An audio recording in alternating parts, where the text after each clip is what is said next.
Good morning, everyone. Just a part 3 on these DYNATRON LS, what are they, 1428. They're finished, and I listened to them last night, probably for 3 or 4 hours, and they're really good. Really good. Take the covers off. I've done the covers. Always difficult stapling into this fiberboard. But yeah, I didn't have to do anything with the cutout. I did some measurements with the covers on and off, and that was basically making no difference really to the tweeter. So yeah, I could just simply recloth them. So this has been a fabulous upgrade to these speakers. So retaining the original Alnico 8-inch paper cone woofer. Alnico aluminium nickel cobalt magnet. Beautiful driver, really is. I think it's made by Peerless. A few people commented on that. My research sort of suggested the same. It looks like a Peerless driver as well, and I wouldn't say it's got bucket loads of power handling, but I was through the testing driving these pretty hard. No issues whatsoever. No issues whatsoever. Again, the QTX tweeter, nicely rebaited in there, has worked so well. I've used a very low crossover point, about 1.6, 1.7 kilohertz, with steep filters on both the woofer and the tweeter. The tweeter really to get it to play low enough to meet the woofer, and the woofer really to control using very specific values rather than notch filters to take out the ripples in its upper response, and it's worked out really well. I never try and use steep filters if I don't have to. I always go with what the drivers are telling me to use. When you start measuring things, I don't design a speaker with a specific crossover goal in mind, as in, oh, I've got to use third order filters or I've got to use second order filters. It's what works with the drivers in that enclosure on that baffle. And yeah, with these I've used third order filters on both, a little capacitor across the tweeter just to clip out an upper response, and they've worked out really well. The sound clip at the beginning is beautiful to actually sit and listen to. It's not going to do it justice through YouTube.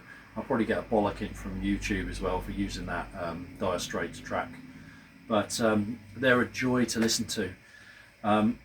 One other bonus of using the steeper filters is the blending between the drivers. The crossover point is always a difficult thing, especially in a two-way, because the crossover point is normally between 2 and 3 kilohertz on a two-way speaker, and it's right slap bang in the middle of the area our hearing is really sensitive to.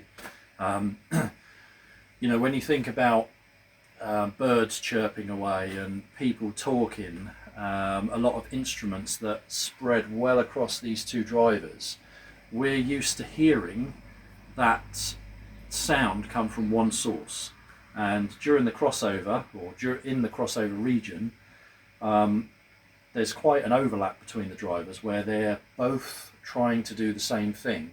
So as this one's rolling off doing its high frequency stuff, as this one's rolling off into this doing its lower frequency stuff, they've got to work as one. And if the timing and phase is not correct, so when we are listening to these speakers we're not perceiving these two drivers as one, that can be quite problematic. In fact, that phase shifting, when you've got two things playing the same tone but one slightly out of phase, shifted a little bit with the other, we're humans are really sensitive to that, especially, like I say, in that mid-band region. So steeper filters really help with that, actually, because you're rolling them off quite sharply.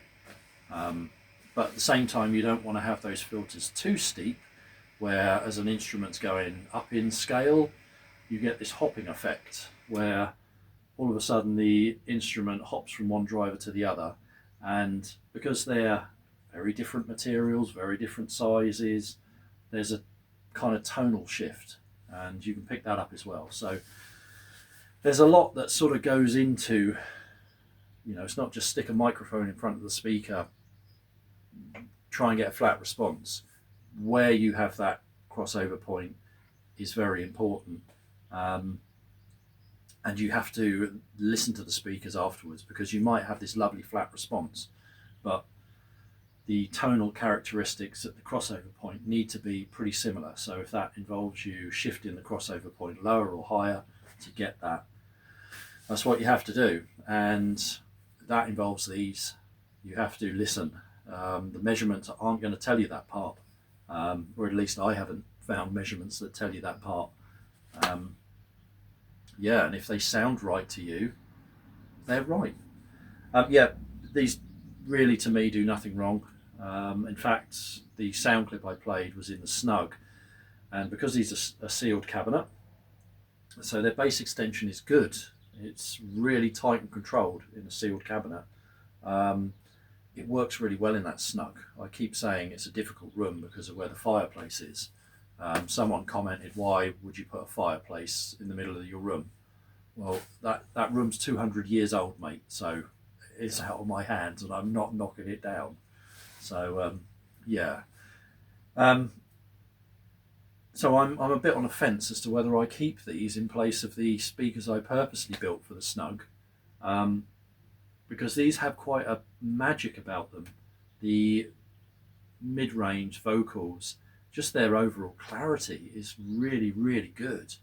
You know, all speakers are different, and these are as good as the ones that live in there, slightly different. But yeah, I love them. The high frequency clarity is fantastic. Bass is tight and controlled. There's no sibilance or anything like that to them.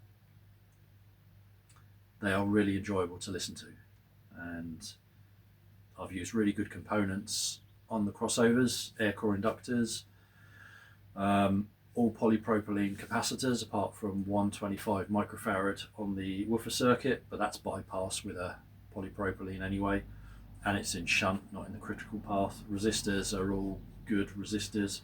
QED wiring, all point-to-point soldered. New binding posts on the back.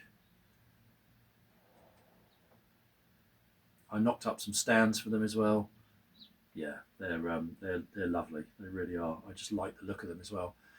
So if you have a pair of these, this is a really good conversion. In terms of the cabinet, I lined them with neoprene felt, and then lined them with polyfill roll, which I've glued as well. So it's completely glued to the panels and the back. The new tweeter is centered with the original, so if you watch the other video I did where I cut these out with the reload hole saw, you can get that in. Clone the crossover I've done the schematic on the previous video. It works really, really well. Really, really well. These are quite a special speaker now. So I'm going to enjoy them over Easter, and then no doubt they'll be on eBay, because that's how I'll make some money. Right, let's put these lovely covers on. Quite heavy actually, these covers. Fit in there quite nicely. Pull tag at the bottom. Beautiful. Right, catch you on the next build.